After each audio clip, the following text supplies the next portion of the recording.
جعان وعايز عشاء دايت في 5 دقايق. خلاص تعالى الدايت عندي هنا. الحل النهائي هنا سلطة مش بطالة وبتتعمل في وقت قياسي.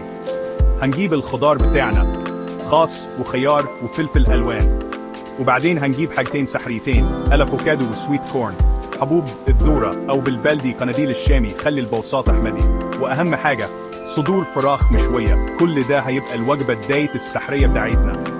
الفراخ دي هنتبلها ونسيبها شوية ونحمرها في الطاسة عشان تبقى مقرمشة من بره وطرية من جوه، وهي بتستوي تعالى علشان هنعمل الصلصة السحرية.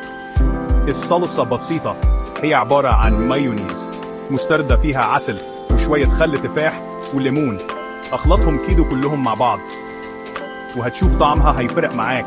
دلوقتي احلى جزء، هنقطع الخضار ونضيف الفراخ ونضيف بقى الصلصة ونقلب كل الحاجات الحلوة دي مع بعض.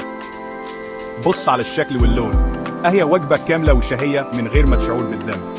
جربها واكتب لي في الكومنتات لو انت هتضيف حاجة واحدة عليهم للسلطة دي هتضيف ايه.